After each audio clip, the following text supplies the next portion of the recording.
Normal na sa umaga, nagigising si Aling Emma na wala na sa kanyang tabi ang kanyang asawa na si Mang Mario. Dahil hindi pa sumisikip ang araw, ito ay umaalis na ng kanilang tahanan para maghanap buhay.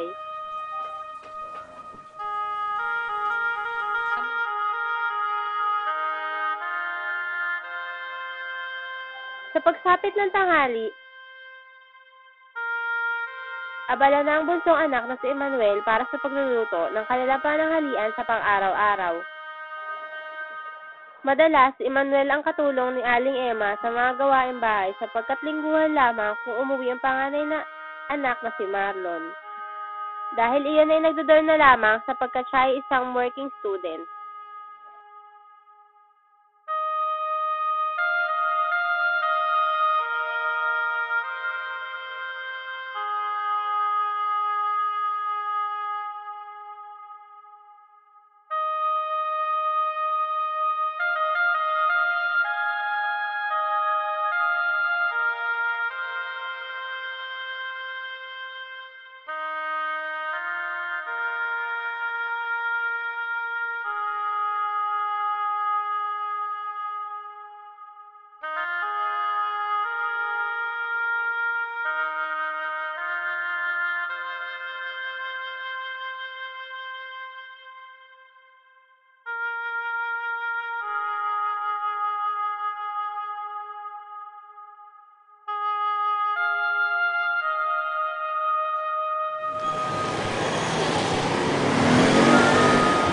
Bali, next na po kayo ngayong papunta ngayon? Punta sa Cristo. Ano po yung lagi-lagi niyo po yung ginagawa? Ngayon lang sa amin. Paano po sa ano po, magkano mo po kayo sa student? Hindi, minsan nakaka-300. Depende pag maraming tao. Minsan nasa-open namin. Bali, sumasapat naman po sa pambili po ng mga pagkain sa mga bata.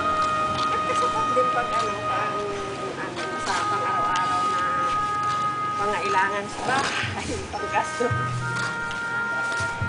Okay naman yung negosyo nyo. Parang pwede naman sa inyo. Okay, pwede naman ang kita sa ngayon sa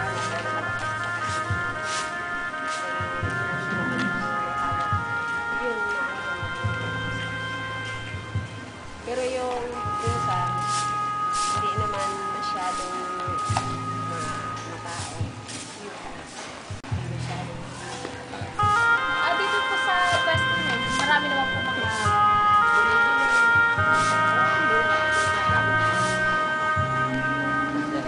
Bali, dito na po yung Sa pwesto. pagsapit ng hapon, si Aling Emma ay abala na sa kanyang maliit na negosyo tuwing bakasyon.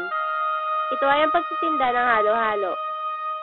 Kadalasan, katulong niya rin dito ay ang kanyang anak na si Emmanuel, na dito na rin dumediretso pagkatapos ng eskwela. Malaking tulong rin ang maliit nitong negosyo para sa pang-araw-araw na panggastusin, sapagkat kadalasan ay kinakapos din si Mang Mario sa kakarampot na sahod nito sa pagpapahinente ng. Sa pagsapit ng gabi, si Aling Emma ay abala na sa pagluluto ng hapunan. Ngunit kadalasan ay gabi na umuwi si Mang Mario at kalimitan ito'y nakainom pa. At di na natapos ay isang buong araw ng Pamilya Reyes.